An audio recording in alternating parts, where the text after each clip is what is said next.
Hello, everybody.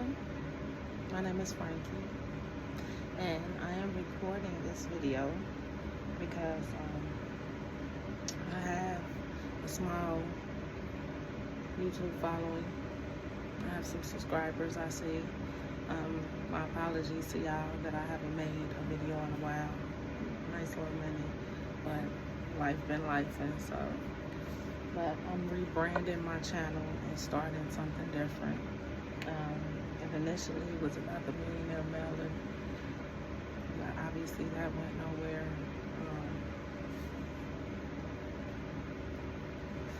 So now I'm basically recording my life's journey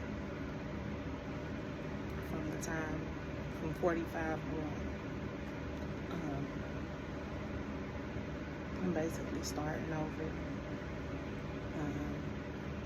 I'm in the process of getting a divorce from my daughter's father. I'm currently unhoused, staying with my sister, thankfully, and my daughter's with her dad. But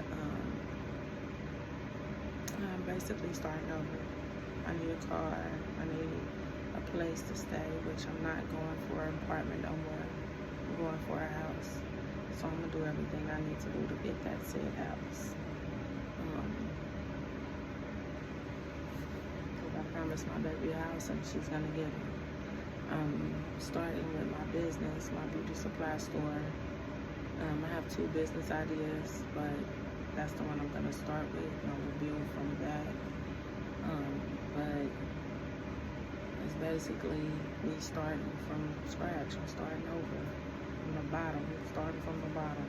But I'm gonna get to where I'm trying to be, where I wanna be. I ain't gonna say trying. I have to take that word out of my vocabulary. You say you're trying to do something, I mean you're not actually doing it. To me. So I'm working towards my goals and saying, God put it on my heart. You need to start a YouTube channel. I'm like, what am I gonna talk about? I'm just a regular person. What am I talking about?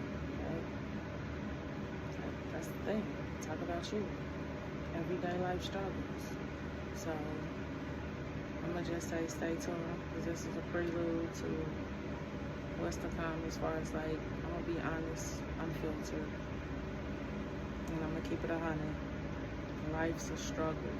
It's all about how you deal with things and how you look at things. And as I get older, I'm starting to look at things differently and deal with things differently.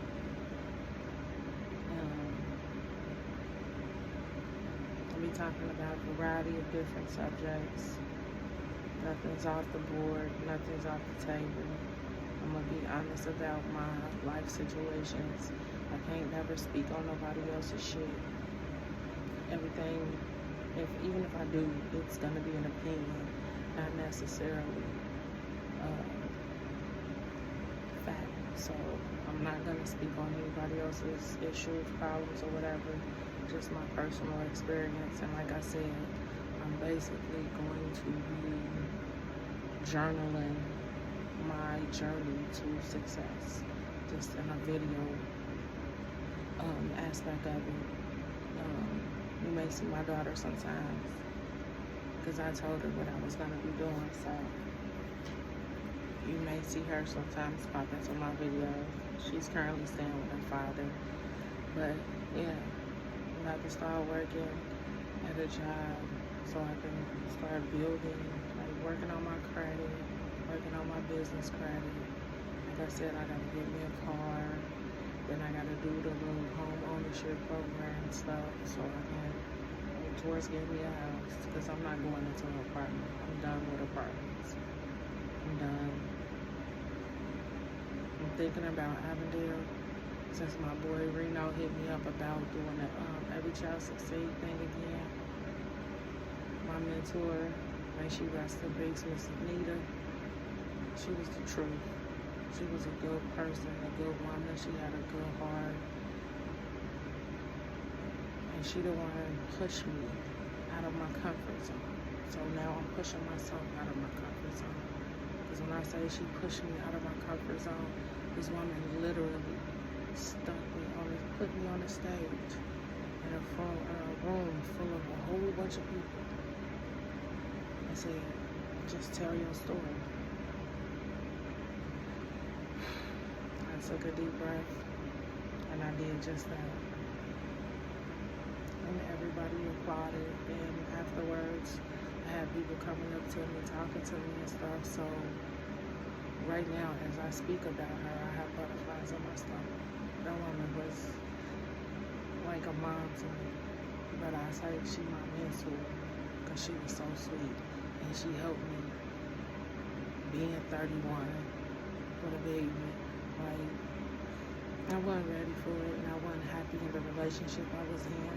But since I had told this person something about my past and my childhood, as far as like being in a relationship and being with someone, and how if I ever do get pregnant, then I'm gonna get married to this person, because I didn't want my daughter or my son to grow up like I did, without a father. I mean, it's cool. Yeah, you got a stepdad. That means the dad's not in the picture at all. None of that. But my dad was pushed out of my life. That's something totally different than him just not being there. It's not like my dad did not want to be there, because he did. And he loved my mom. But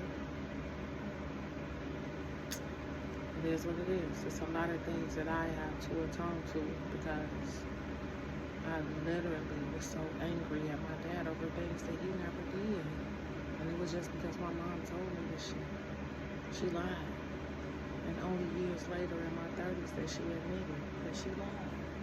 So, and that affected me in so many ways that I didn't even realize it until I got older, how much it affected me.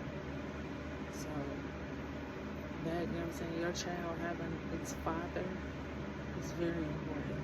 I can see if he ain't shit, if he a lame ass nigga, you know what I'm saying, he just a deadbeat, total, complete asshole, and he don't want to be there, that's one thing. You would never have to talk about that nigga. And yes, if you find a good man that's willing to be that man for your child, ooh, go for it. But when that child's father is pushed out of his life or her life because of the mother, that's a whole other different ballgame. But I'm sorry. I did whatever I had to do to make sure my shorty didn't go through what I went through. Because although I know how to now control my anger, not necessarily my emotions, I'm working on that. I know how to control my anger, but I feel like now, I wouldn't say I understand because I still hurt, but I said some things to my cousin about my dad that I can't take back. My cousin won't talk to me to this day because of that shit. And a year later, he died. Only thing I can do is go to his grave site. Go to where he founded a church in Seattle and drop to my knees and ask for forgiveness. Because I was wrong. I was wrong. And I can admit that. But I don't plan on having no more regrets. I'm no longer scared of starting a business. I'm no longer scared of failing. Because I know the most I got, God got me. The higher power, my ancestors, I'm good. I just got to take that leap of faith. And that's exactly what I'm going to do. Take that leap of faith. Because I know at the end of this, I'm going to get everything I prayed for, everything that God said I was going to do, everything I dreamed about, the vision God put in my heart when I was in my 20s. Like, I just got to go for it. And that's exactly what I'm going to do. So, stay tuned, because it's going to be a very interesting journey. But this is like more or less my introduction back into my YouTube space that I started so many years ago. And for the people that actually did subscribe to me, thank you. I appreciate it. But, yeah, like I said, stay tuned, because the best is yet to come.